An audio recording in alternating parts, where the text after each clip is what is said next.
Well, Zach, thanks for having us, by the way. Yeah. Appreciate it. Hey, I love having you guys here. I love talking to you guys. This is an awesome crew. Let's go ahead and let's kick it off.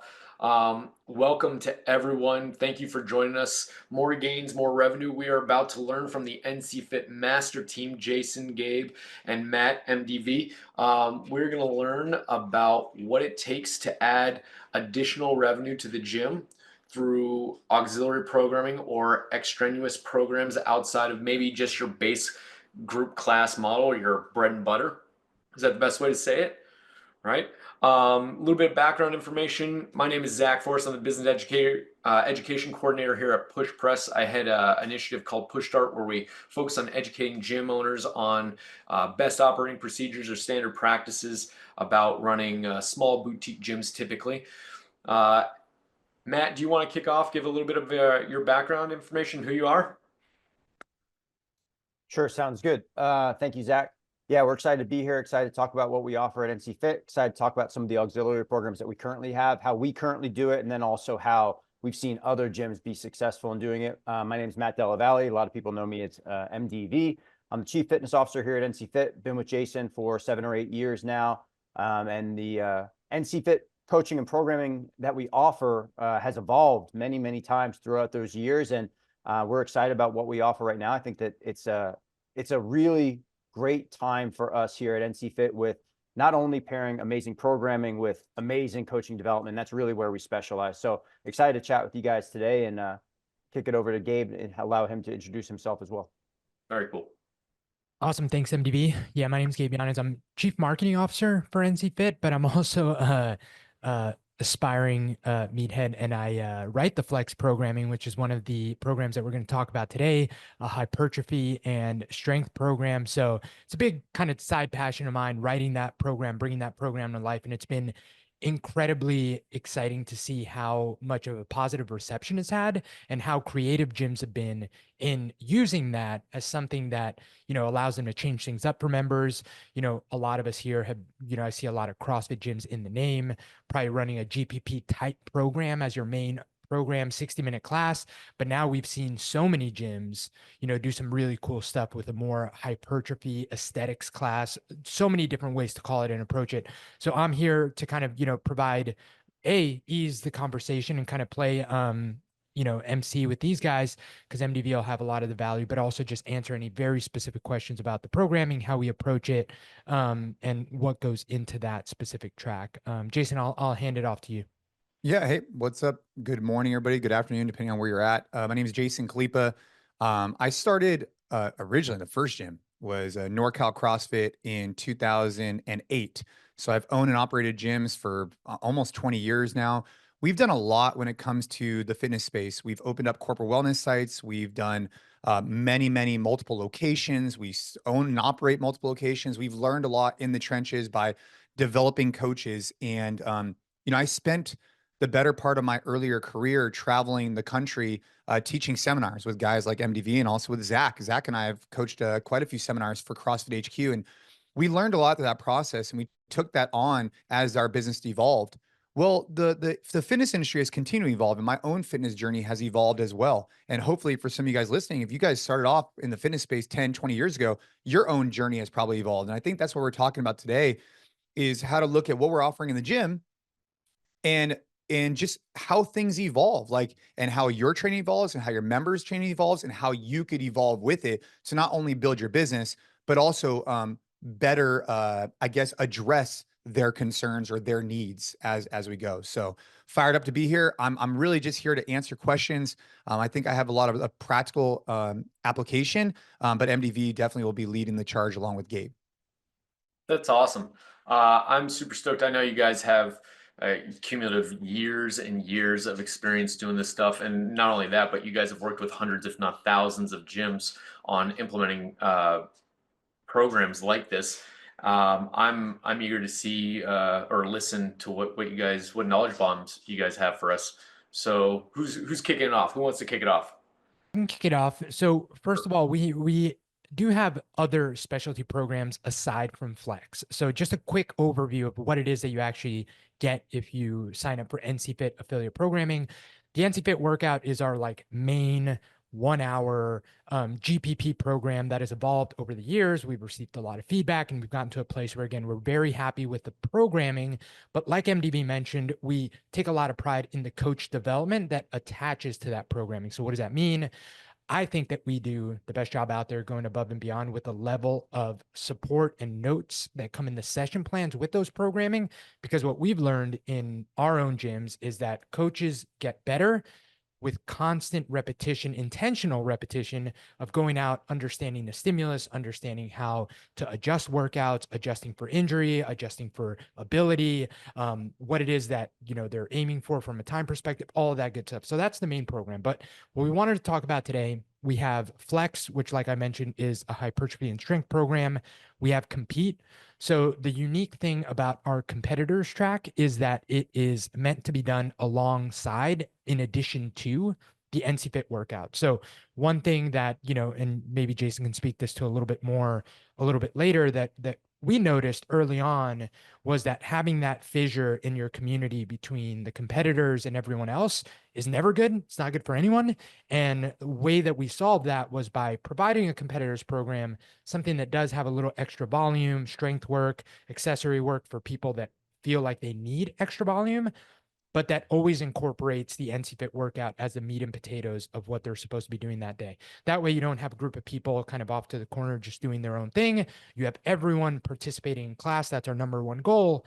But for some people, they have a little bit of extra work they can do before or after their workout in open gym. So that's how we approach Compete. And then we have Go, which was actually born out of the pandemic and kind of the need to really spin up something quick that we were able to provide not only gyms that worked with us, but our own members to do on the go with limited equipment, limited time. So that's going to be a dumbbell and jump rope only program that still incorporates a strength and a Metcon component pretty much daily, but minimal equipment. And we've seen a lot of gyms use that successfully as a downsell. So something where, hey, someone wants to put their membership on hold, like, hey, you can still get access to something while you're going on vacation, while you're not able to come to the gym. Here's a way to continue to be engaged. Maybe it's not your usual membership that you charge, but it's a little bit additional to keep them engaged with the gym. And more importantly than anything, keep them working out, keep them consistent. So I've seen gyms use that very efficiently there. With Compete, I've seen gyms just kind of offer that as a value add, again, so that people are doing it in open gym. I've seen a couple gyms have an actual competitors class, but that hasn't been as common as what I think we're going to spend most of the time talking about today, which is an actual aesthetics class using the Flex program.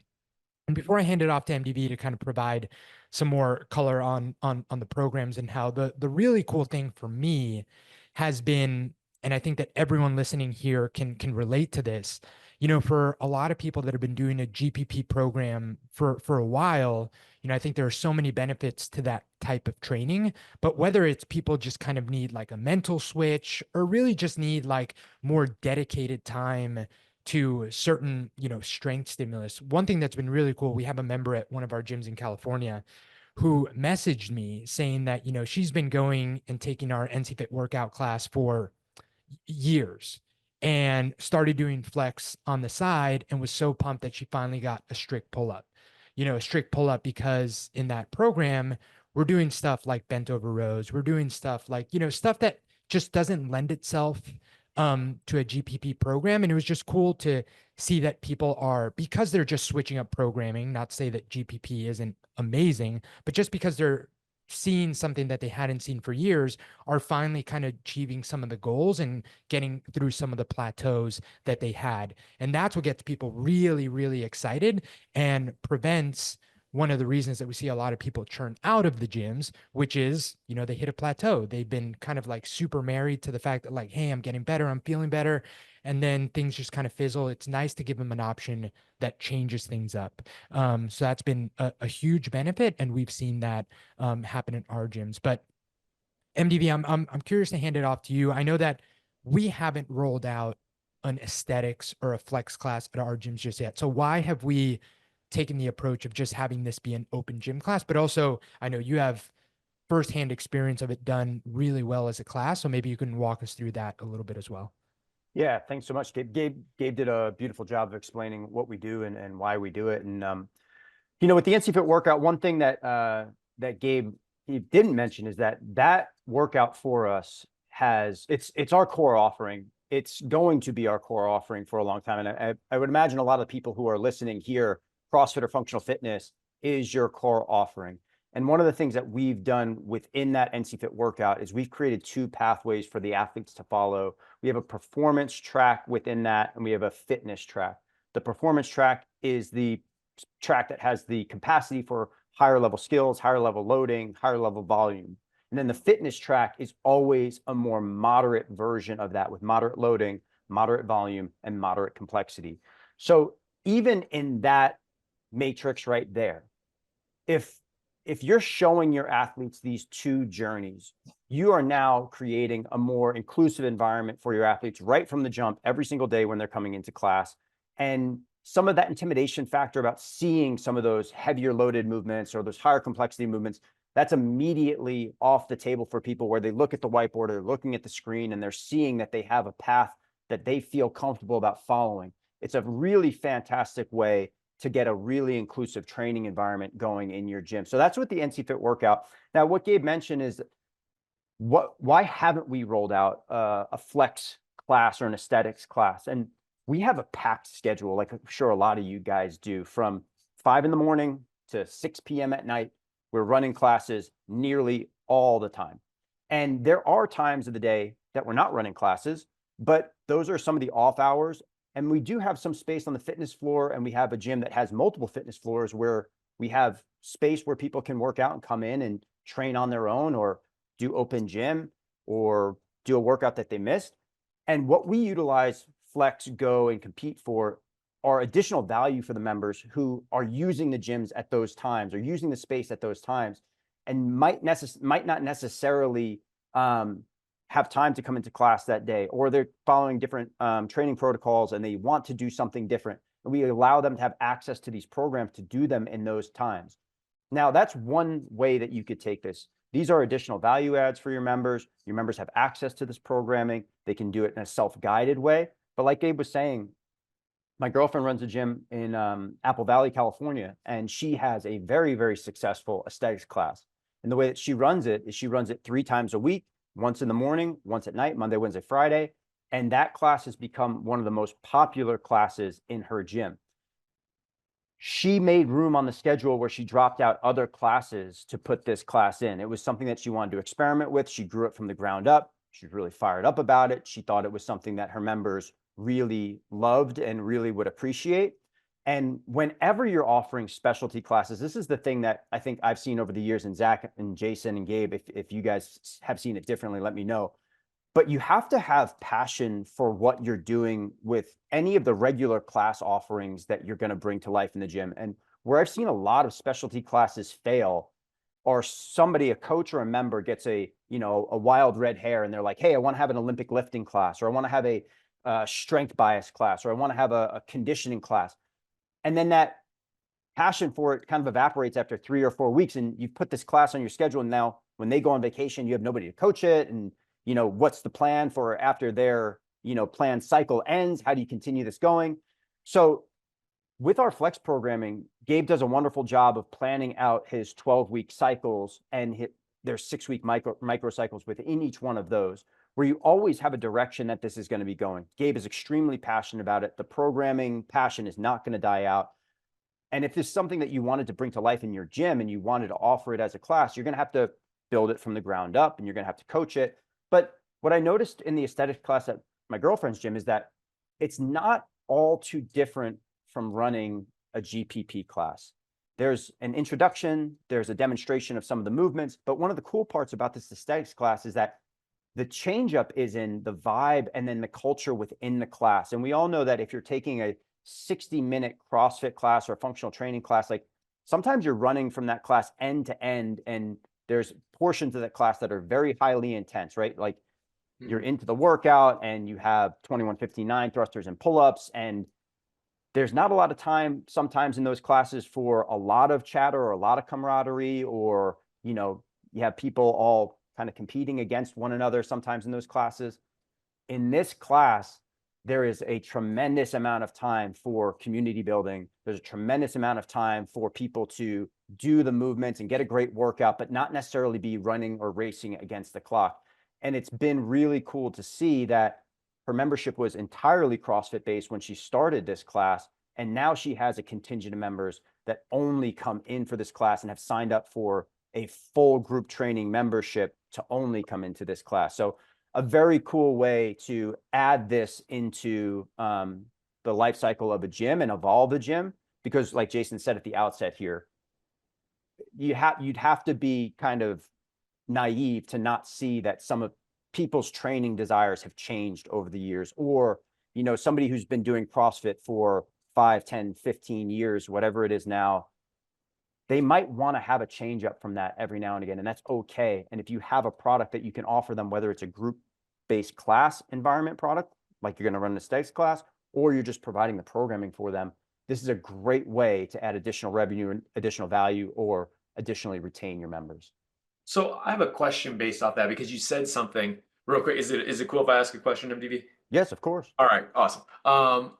How, as a gym owner, how would what are some guidelines that you guys would give me to on understanding whether or not having like an aesthetics class or a flex class how do I know if that's going to fit my culture? Or if it's something, how can I anticipate whether or not I think this is best going to be taken up? What are some, do you guys notice anything like, hey, it works at these types of gyms really well? Or like the last thing I want to do as a gym owner is try to introduce something that I may be passionate about, right?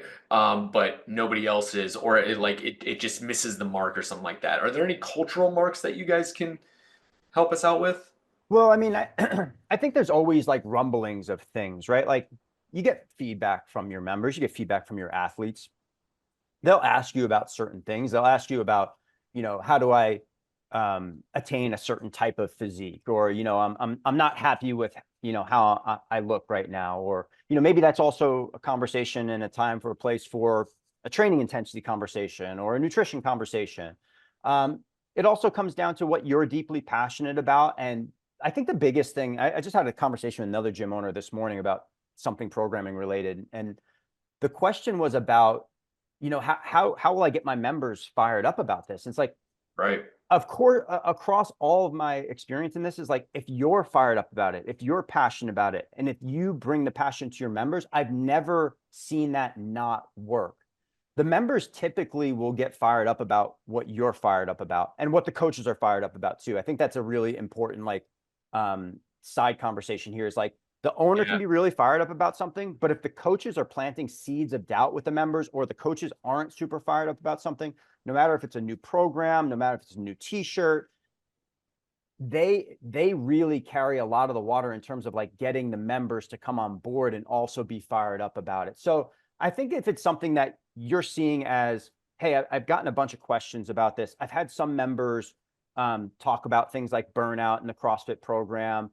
I'm passionate about this type of training. I think I have an opportunity to bring it to life in either an open gym style format, or if I wanted to experiment with a class. I think all of those things are good for you to kind of look at before you put it on the schedule. But then there's no harm. And also, we've done this many, many times, like running trial type classes. Pilot. Yeah, pilot classes, and seeing how it goes for whether it's 3 weeks or 6 weeks if you wanted to run a microcycle, something like that. Jay, I know you have some thoughts on that as well. I just wanted to kind of like make sure I put a strong like star next to something MDV said. And I think it's really important that like the owner is passionate and understands the why of why they want to add this program. I think that's really important. In the past, where we have made mistakes is when we added Pilates, spin, yoga, and we've done everything you could think of. And we did it because a member said it, or maybe one of the coaches seemed excited about it. Adding CrossFit Kids was an example. We had a coach of ours that was really excited about it. I wasn't necessarily at the time excited about it, but they were. The problem was when they were gone, like MDV was saying, we didn't have a culture in the gym that was supportive of that. It was just an individual. And so you as the owner need to sit down and say, hey, what am I passionate about? Where do I want to go? How do I service my members in the best way possible? And if you believe that adding a supplemental class like this is going to help your members achieve their goals, well, then awesome. sit down and create a plan to execute on that, right? Sit down with your team, make sure they're on board with the why behind it. Our goal is to improve members' lives X. We could do that in a variety of ways. Boom. We're not going to go out and go start, Bikram yoga. If that was a part of your culture, that's fine. But this is within the scheme of like what you're doing. You get your coaches on board, and then you clearly kind of like onboard that. And I think what the key is here is that you make sure you mention to your members, hey, we're going to do a 6-week pilot program. We're going to test this out. If after 6 weeks we see attendance at whatever, or we see the demand at whatever, we're going to continue on. And what I think that does is a few things. One is it gives you a, for lack of a better term, a cop out. If it's not successful, you could easily back it off because you set the expectation from beginning that it was a pilot. So that's number one. Number two is that it gets members bought in. Like, wow, this bodybuilding stuff is really exciting. I want to make it successful. So then they start telling other members about how awesome it is. So it's kind of like creates this culture where everybody's on the same page to make it successful. So I just want to make sure I acknowledge those two things that MDV brought up, because I feel like they're really powerful in terms of adding this either as a class or open gym. So step number one in deciding what program to add or what additional class style to add would be ensuring that the leadership, the ownership and the leadership of the gym are 100% on board and passionate about it. Is that, would you guys as a team pretty much agree, like that is step number one? Like if that's not there, you need to look for another avenue. Yeah, or stick with your current avenue, right? Yeah. Like you got to ask yourself, why am I adding this flex class? Is it in alignment with the core value of the gym? Are we trying to improve people's lives? Is this going to fit into that? And if you're passionate about it, let's go. Like I love jujitsu, love it. We have never added it, nor do we have any plans to add it because it's just outside the scope of what we're doing at NCFIT. Got it. Yep, I like that. Very cool. I got some other questions, but if you guys want to keep going on the track that you were, we have questions filtering in from chat. But I think you we guys want take some of the questions. Yeah, let's Yeah, answer so what the people want to hear. yeah, Emmy asked if you're offering a program in just a programming sense, like 3 to 4 times a week for an additional monthly charge that members can utilize during open gym.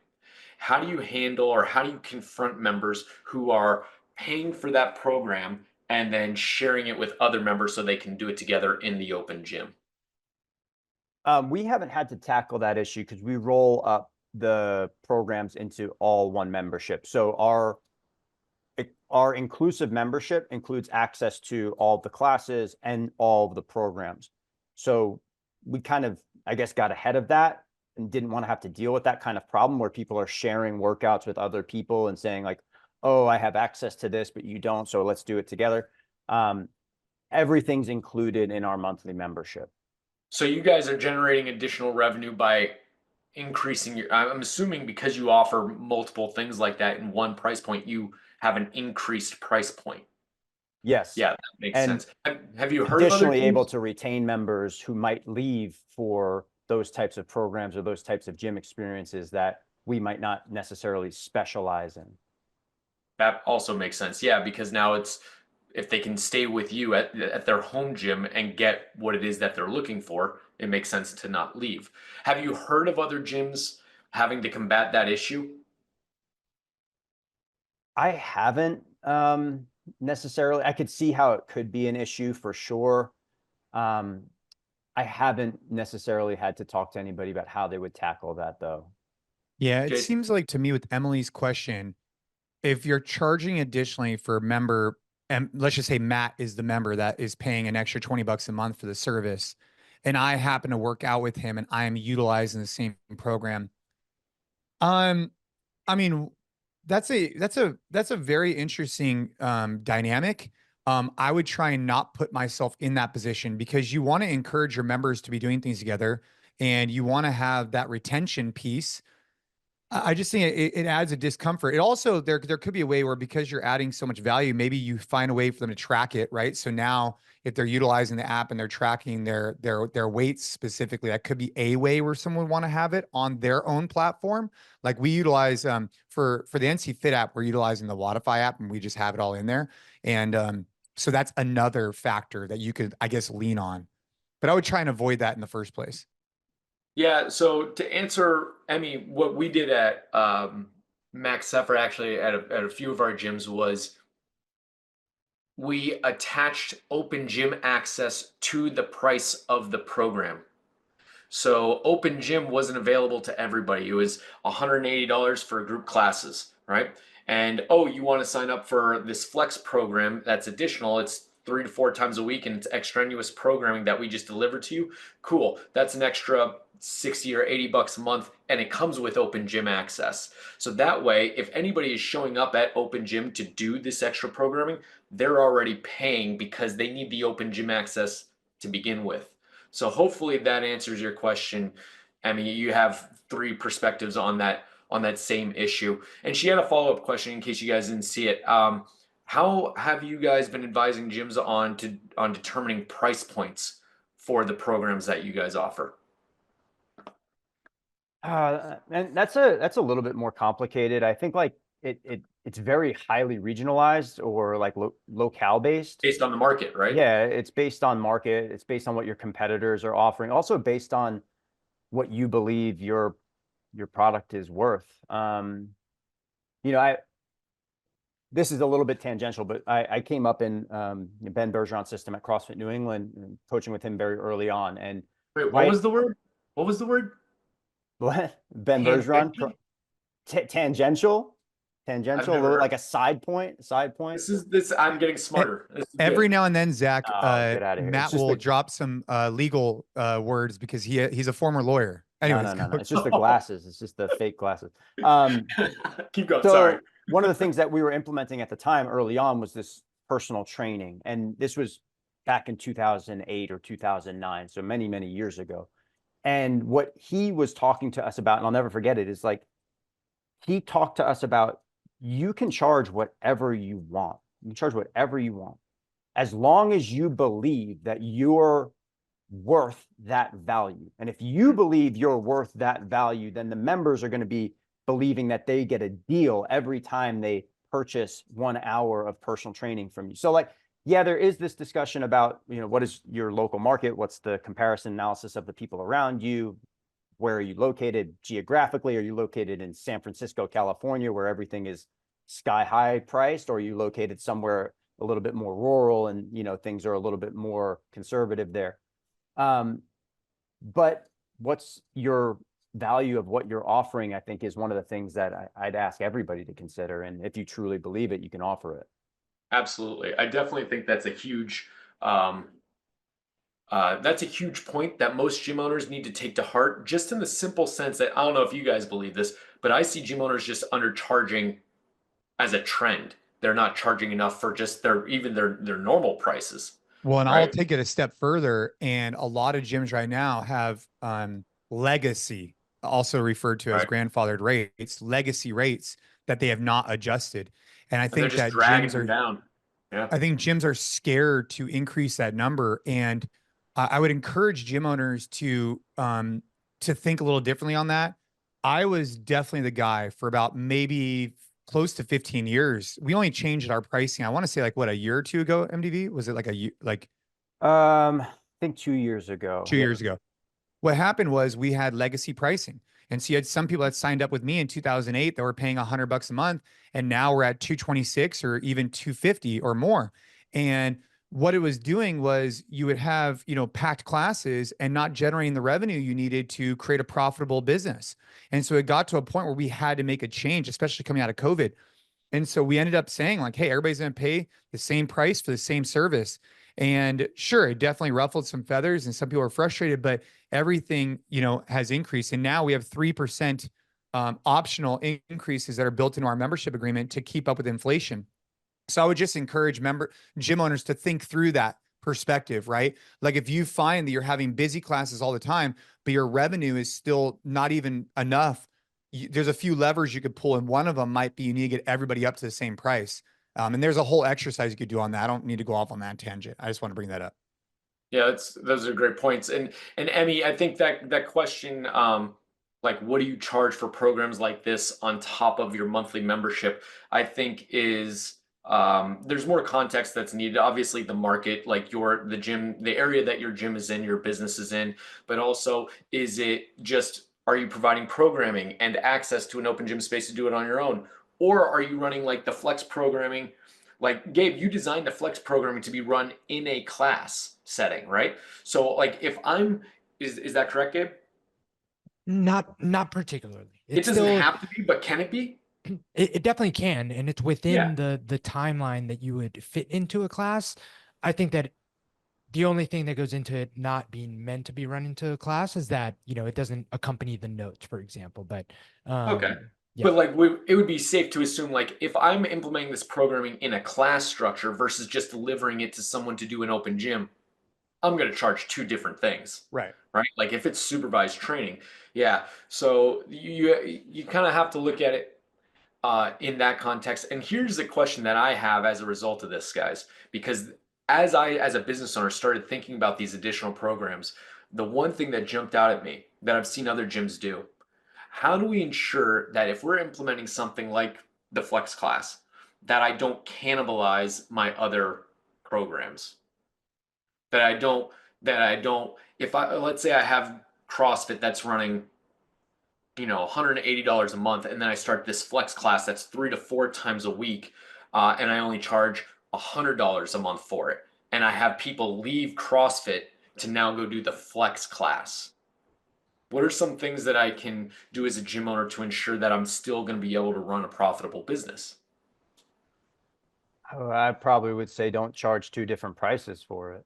I mean, that would just be my natural reaction there. I can only speak from the experience that I have of watching this class grow and the way that my girlfriend offers her memberships here at her gym. And she hasn't cannibalized her CrossFit membership per se by people going down in price. She's offered this new additional class for them, and people who might have left are now staying in her gym or only going to that class and paying the same price that they were for CrossFit. And they've brought more people into the gym for this class. And oh, by the way, the gym has 24-hour access if you want it, open gym access if you want it, CrossFit classes if you want it, but this is the price.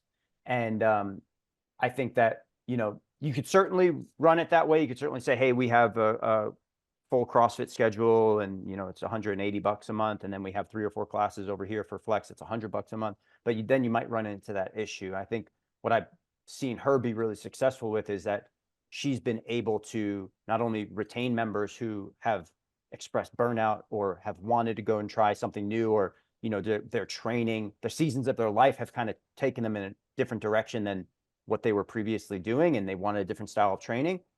And the membership has grown based on this new offering that she's able to have. One thing to think about, Zach, is we talk about adding revenue, right? I think actually Right. that was part of the topic of this conversation. Yeah. And I think that you could talk about adding revenue. Like legitimately, you're going to have an add-on. You're going to go sign up for the NCFIT Collective tomorrow. You're going to save a bunch of time and energy as a gym owner so you could go and get more members.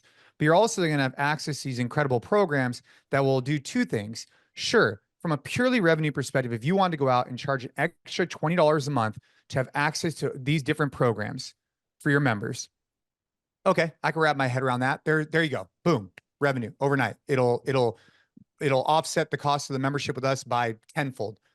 But another way to look at it is that if your average attrition rate is higher than 3% right now, let's just say you're at 5% and you're losing members, by accommodating programs like this and having it available on an app and additional value, there's a perceived value there for your members and also actual value for open gym and for other classes they could do. They could take Go and do it when they're at home or on the go. They could do Flex when they're at open gym. And that perceived value might help with your retention. You're going to watch that number go from 5% to 3%. And as a byproduct, your revenue is increasing. So I just want to make sure that we're looking at it through two different lenses. I think gym owners immediately want to talk about more money in. Well, what if I said you can get less money going out? Over Yes. time, that'll compound tremendously. So, I wouldn't act off this webinar. I think the major takeaways I would have as a gym owner is sit back and just ask yourself a question. Am I servicing the members the best way I can? If you think there's a demand for additional things, then look to people like us who have programs available by a guy who's super passionate about it, and then come through and start creating a plan and then execute on that plan. And by the way, while I'm on like this note, if you're a gym owner right here on this webinar and you're doing your own programming, I think you're doing a mistake. I do. Whether you're using ours, CAP, or somebody else, I don't think your time is best suited creating programming. I think your time is best suited executing on that programming and then marketing and attracting new members to your gym. All right. I was going to ask you to play Enter Sandman again behind that. we might need to go to a different soundtrack for that, but still Metallica would be the way. The one thing that I would add to what Jason said too about attrition, I was going to bring up that point, Jay, you took the words right out of my mouth, but another opportunity that you have, whether you are going to add an additional program as just an open gym program or a class, is you always have to realize that it's much easier to win back members. So if you're not keeping track of cancellations and you're not tagging those appropriately, where you know that, hey, someone moved out of state versus someone just said, hey, I'm taking a couple months off, like that is a very important first step. Because one of the things that we do at our gyms is, on a recurring basis, we're hitting up those people, specifically the people that, we've marked as they're winnable to bring back. And having a program like this just gives you another touch point for those people, because it's always easier to get someone that already knows your gym, knows your coaches, loves your business, honestly, but just for some reason needed a change up, was going to try, this other gym over here, was just going to take some time off. Those are much easier wins than getting someone completely new to become a lead and get them through the entire buying process. So you have to always remember that everyone here has a list of hot leads that you should be nurturing on a regular basis, and you should be having some reason to have a touch point and offering a new program, even if it's not a class yet, even if it's just, hey, we now offer a bodybuilding program that you can do in open gym. Perfect. That's a reason to send out now a 3-email flow to all your recent cancellations that are, categorized as people that can come back because they didn't, move out of state, or they didn't have like an injury that isn't going to allow them to come back. You should have that list ready to go, constantly be nurturing. And this is a great reason to try and activate on that list, because that is so much easier to get that business back than go out and find new people to come in. I love that. So, I mean, the programming that you guys offer really works. The additional program that you guys offer really works on 3 different levels. One, it's for retention, right? If someone is experiencing burnout with your group classes or just looking for a change of pace, you have a way to maintain their patronage at your business by putting them into a different category, something that they can now settle into, maybe come back eventually to the regular group classes. So it's a retention mechanism. 2, you now can use it as part of a win back campaign. That's what you were just saying, right, Gabe? So people that you've previously lost, maybe because you didn't have this retention mechanism before, you can now start marketing and directly to those hot leads or those former members and say, hey, we're offering this, come try a week on me, or come try 2 weeks or a month free, or whatever it is, a promo to get them back into the gym with this new program that might intrigue them. 3, to Jason's point, you could just offer that program as an additional add-on, meaning like, hey, it's only $40 extra if you want access to these 4 classes a week, but you have to maintain your regular CrossFit membership. Otherwise, it is the cost of your CrossFit membership, because that way we definitely don't want to cannibalize revenue. So that's, if a gym owner is viewing it from those 3 different perspectives, retention mechanism, part of a win-back campaign, and also straight up additional revenue, there's literally, what are some reasons why someone would not want additional class options or additional programming options? There's got to be some gyms out there where you'd be like, it's probably not in your best interest, correct? Yeah, if it's not something they're passionate about, if you look at your culture and you say, hey, like, we have a very strongly defined culture around doing this, I wouldn't mess with that if it's working for you. I wouldn't jeopardize tarnishing. I think culture is the most important thing out of anything that we've discussed. And if you have something going that's really special and it's based around this kernel of knowledge or this programming that you believe is really, really great, I wouldn't mess with it.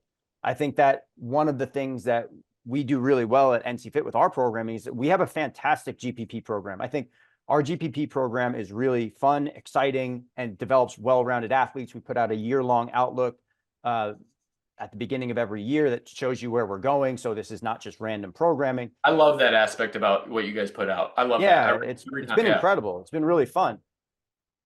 But like, we wanted to give members who had different types of training desires the opportunity to experience something like bodybuilding, and Flex was a great addition for us. So that, I think that would be the reason if you were saying like, hey, you know, like what I'm doing is working, and like I really think that, you know, our culture is super strongly defined around this, maybe going outside of that's not the best option. But if you do have the desire to offer your members different types of training experiences, you're getting a lot of members asking questions. If something doesn't feel like it's clicking for you, this is a fantastic way to offer something that's tangential, like I said before, to what you currently do.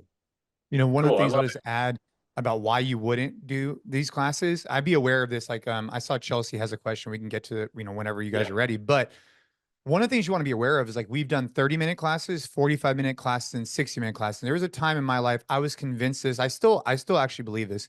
With increased duration, you could allow for more complexity. So 30 minutes, you have a class, a little bit less complexity. You get in, hit it, move on. 45 minutes, a little bit more complexity. And then 60 minutes, you have the most level of complexity. You have the longest warm up, the more prep time, etc.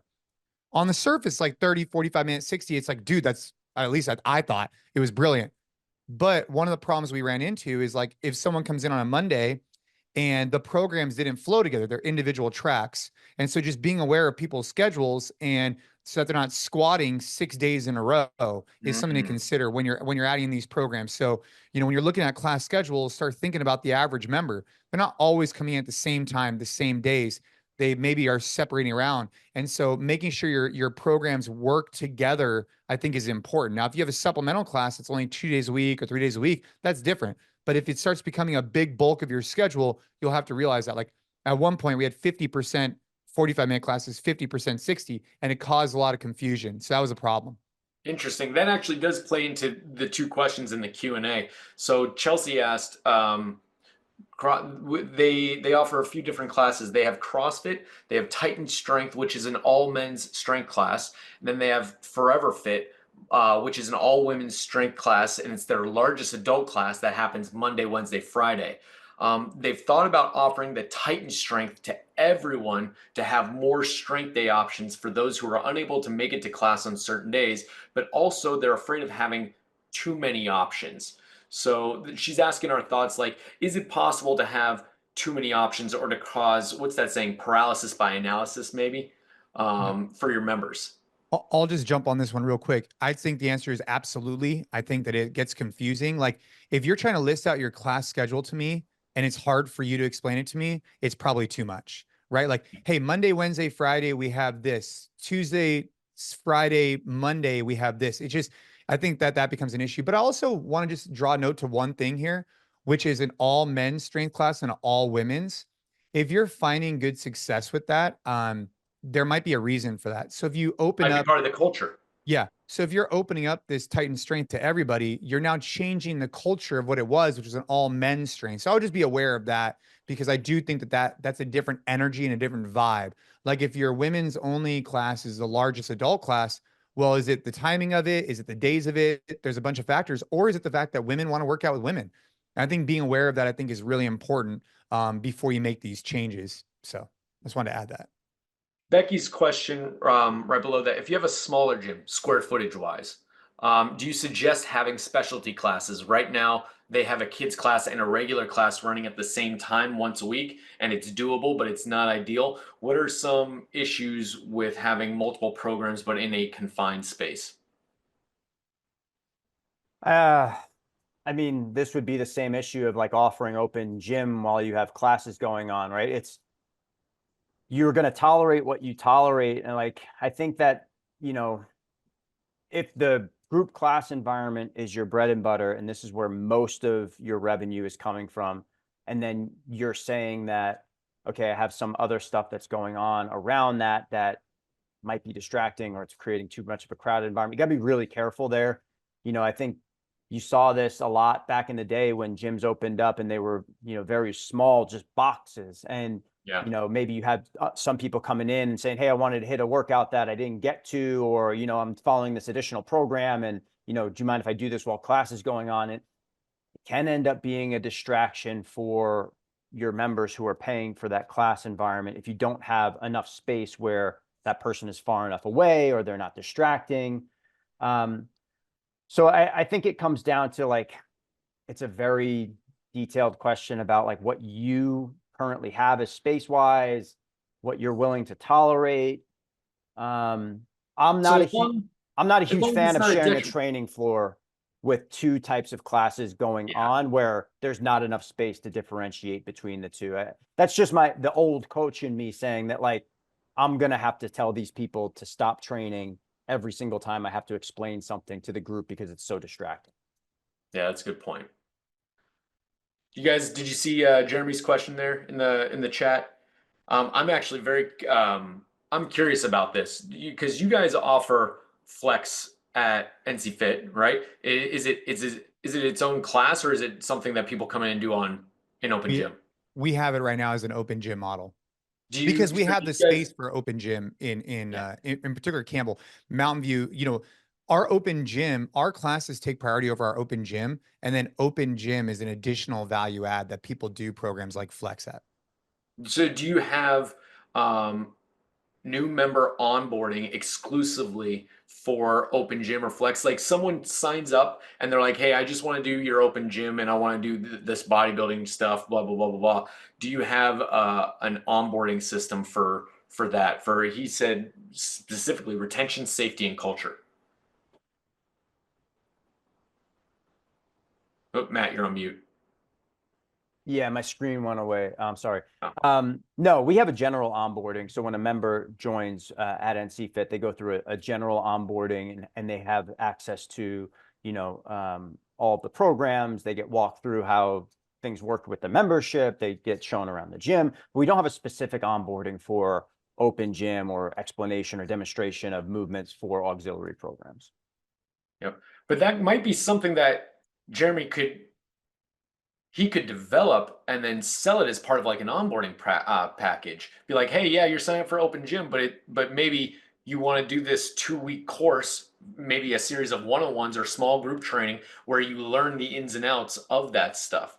And maybe there's educational stuff that could surround it, like specific to the culture of the gym or the safety aspect of working out in his specific space. That just popped into my head. Yeah. Yeah. Jason, did you see this question from Aaron in the Q&A? This is cool. You said it's better, Jason, you said it's better to use programming that's already made. For us, I've been doing all of our programming because it's functional fitness, combatives, and firearms. As soon as Jason picked up a gun, I got worried. I'm like, you're already a lethal human, Jason. This is right up, because you're doing tactical game stuff, right? Yeah. This is Yeah. awesome. Do you think it'd be more beneficial to use, for instance, a good GPP program and then adding in the firearms and combatives, or continue to spend time programming it for our culture? Either way, I would have to spend time programming or adjusting a little bit, but curious what your opinion on which is better. Yeah, Aaron, I'm not sure. I'm pretty sure you're doing this with Tim Kennedy, if I'm not mistaken, and Carl. We do a lot of work with them. Yes. Okay. Yeah. I mean, so I would say, Aaron, what you're talking about with Protector Fitness, and we could take this offline. I'm happy to talk about this. I'm very, very passionate about the Protector Fitness and Ultimate Protector that they're working on. This blend of firearms, combative, grappling, and shooting. I think it's awesome. And fitness. I would say though, I think having a baseline structure, and then building off that, I think makes sense. I just think that for most gyms, most of the time, with a traditional program, that's an hour-long GPP class, if a gym owner spends, let's just say, 4 hours a week creating workouts and session plans, it's not enough time to develop them in a way that have been tested, curated, and developed enough that it provides the tools. And if they're spending 10 hours, that's way too much time on something that their time is better suited somewhere else. So you're better off delegating to someone like us, where we have a team of people, because we could scale it across many gyms, and then you could utilize those notes to perform a better product for your coaches. So that is for most people most of the time. But in the protector, because it's a unique offering, I think that's a little bit different. I'm happy to connect with you, Aaron, offline, because I think you could use our programs to kind of like adjust, but it won't fit naturally because you guys are trying to combine combatives, shooting, and fitness in a very short period of time. So it's not going to be exactly the same. Yeah, fitting all that into a single, like you have to hit all three in 60 minutes. Whew. That'd be a cool program. I'd love to see the setup of that gym. They're using Uh, they're using like laser type guns with some combatives and some fitness. It's incredible. It's oh, that's badass. cool. That's Yeah. very cool. Next question from Chelsea. If we have push press and decide to join NCFIT and wanted to charge additional for members to have access to these additional programs, would we be able to just give individual people this access? I know right now, whoever is a member can see all of our programs we offer, so unsure how we could offer these individually as an additional option. We do have open gym membership too, and they can see our current programs. So a couple things from a tech standpoint, and I want you guys to talk to them about your NCFit platform.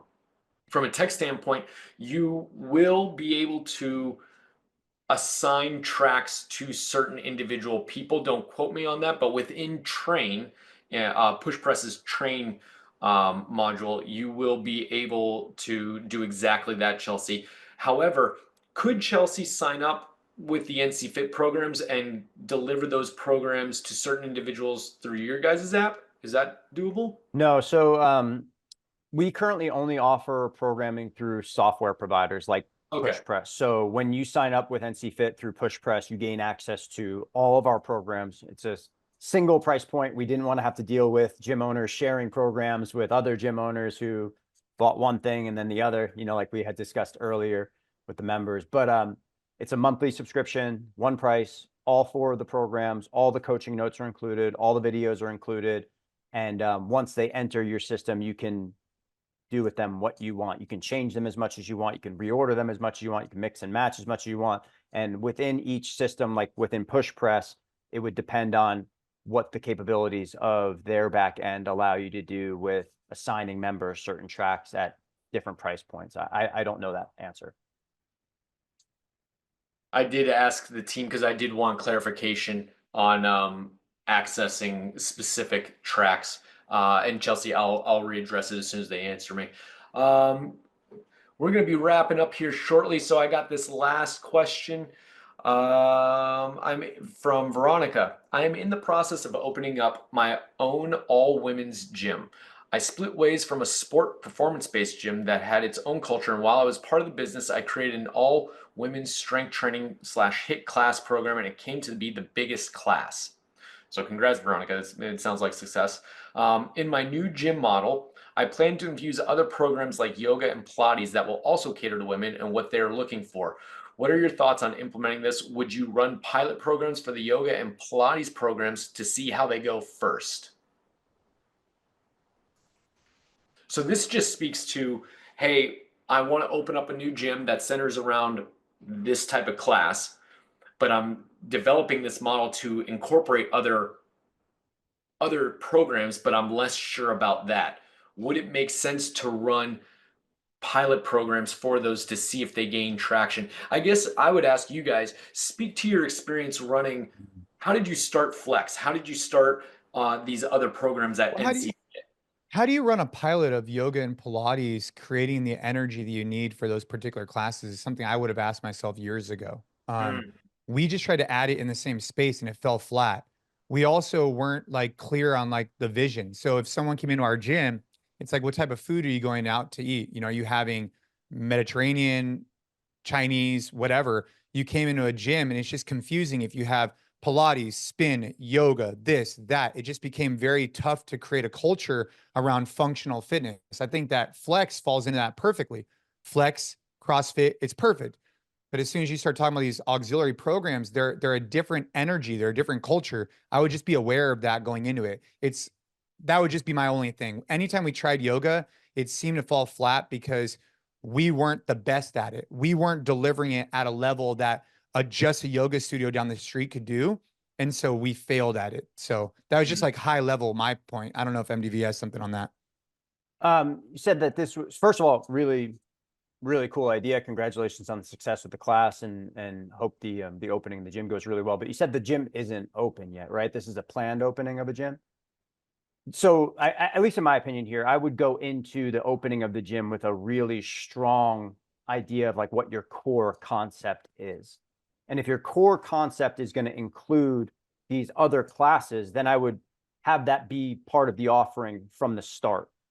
If the core offering right now, if the only thing that you're really like really passionate about and you really believe that this is like what's going to make us successful, I'd run with that. And as you build your membership base and as you get feedback, you know, maybe your members are saying like, hey, what we want to see is we actually want to see just, you know, yoga. You get a lot of this feedback on yoga and maybe nobody's mentioning Pilates at all. Or maybe they're saying like, hey, like strength is a really important thing for us and we want to take the direction of the offering that way. So I would just go into it with certainty about, hey, this is what I want the core offering to be from the start. And then maybe think about pilot programming, you know, a few months or, you know, 6 months into the equation when you built up your membership base and you have an idea of, hey, this is what the people are asking me for. Awesome stuff. This has been super enlightening for me. I think we're gonna cut it here. We're gonna call it here. The amount of information in the past 60 minutes has been tremendous, and I think you guys handled the Q&A really well. Everybody seems to have gotten the answers that they can work with. If people want to learn more about the NCFIT programs, where should they go? Well, you can check us out on the on PushPress's platform on their marketplace. We have a page there that explains what we do and why we do it. So you can find us there, or you can find us at nc.fit/programming. And Gabe, if you could pop that link into the chat section, that'd be awesome. And on that page, you have an explanation of all of our programs. You have a sample week or sample 2 weeks of our NCFIT workout. You got a couple of sample class plans, and then you'll see sample workouts for the other programs up there as well. Very cool. And if anybody has any questions about gym operations, you can hit me up at zach@pushpress.com. And I'm always here to help with anything that you may need. And if I can't help you directly, I'm going to be able to find someone that can, and I'll connect you. So consider that our sign off. Jason, Gabe, Matt, thank you so much for being here. It was a tremendous honor and tremendous pleasure to have you guys speaking to all the gym owners. With that, I hope everybody enjoys the rest of their Wednesday. Take care, guys. Thank you, everyone.